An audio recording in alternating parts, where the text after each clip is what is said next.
O que é o regime de bens no casamento? O casamento é, para todos os efeitos, um contrato estabelecido de forma solene entre duas pessoas. Diante essa relação contratual, que é acima de tudo jurídica, ocorrerá uma intervenção estatal nesse matrimônio, com o Estado definindo algumas regras que deverão ser seguidas pelos cônjuges, como, por exemplo, a fixação do domicílio, o poder familiar e etc.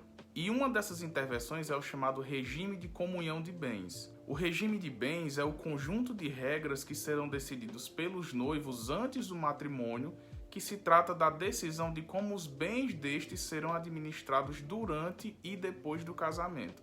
Existem 4 tipos de comunhão de bens: a comunhão parcial de bens, a comunhão universal de bens, a separação total de bens e a participação final nos aquestos. Vamos começar pelo mais comum, que é a comunhão parcial de bens. Nesse regime, apenas os bens adquiridos durante a união são os que serão divididos após uma eventual dissolução do casamento, ou seja, aqueles em que o casal comprou de maneira conjunta durante o matrimônio. Dessa forma, os bens anteriores de cada um, além dos bens dados através de doação ou sucessão hereditária, não entram na divisão no final do matrimônio.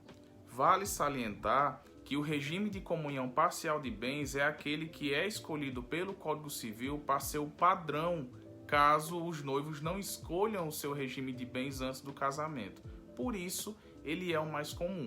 Segundo, a comunhão universal de bens, que é aquela que engloba tudo, tanto que os cônjuges tinham anteriormente ao casamento como o que irão adquirir durante o matrimônio. Nesse tipo de regime são incluídos todos os bens de ambos os cônjuges, com algumas pequenas exceções, como instrumentos de profissão, bens de uso pessoal e livros. Já na questão de alguma doação unilateral ou alguma herança que uma das partes receba, em um primeiro momento também haverá a comunicabilidade desses bens. Porém, caso nessa doação ou na herança venha a chamada cláusula de incomunicabilidade, esses bens serão separados e só pertencerá àquele que recebeu. Da mesma forma, as dívidas contraídas antes do casamento, em um primeiro momento, não irão entrar na comunicabilidade dos bens, ou seja, não serão divididas para ambos os noivos. Só que, caso seja comprovado que essas dívidas foram contraídas em nome do casal, ou seja, para o proveito de ambos, aí sim, essa dívida será dividida entre os dois numa eventual separação. Terceiro, separação total dos bens.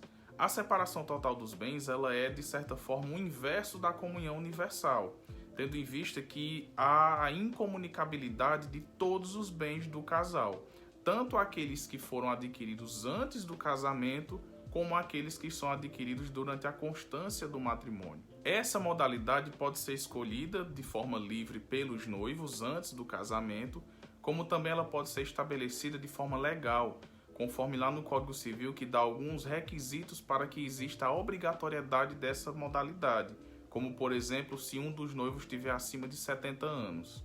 Quarto e último é a separação final nos aquestos. Esse regime é o menos usado no nosso ordenamento jurídico brasileiro, tanto pela sua complexidade, como também por ele funcionar como mais ou menos uma forma híbrida da comunhão parcial de bens. Ele funciona da seguinte forma: os bens adquiridos antes do casamento não se comunicam durante esse matrimônio, e os bens adquiridos durante a constância do matrimônio também não se comunicam, sendo que cada um dos cônjuges fica responsável pela sua guarda e administração. Vale salientar que a separação final nos aquestos exige o chamado pacto antinupcial, que é de certa forma um contrato que irá definir todas as características daquela união e da divisão dos bens subsequentes. Dessa forma, quando esse casal vier a se separar, serão divididos nos chamados aquestos quais bens que entraram nessa união, as suas dívidas e todas as características, e serão divididas entre eles dois, assim como na comunhão parcial de bens. Só entrarão nessa divisão os bens que foram efetivamente comprados onerosamente por ambas as partes ou uma delas, ou seja, aquela que houve literalmente um despreendimento de dinheiro, um investimento de capital para ser comprado. Dessa forma, todos os bens adquiridos através de doação ou sucessão hereditária não entrarão nessa divisão. E é isso. Tchau!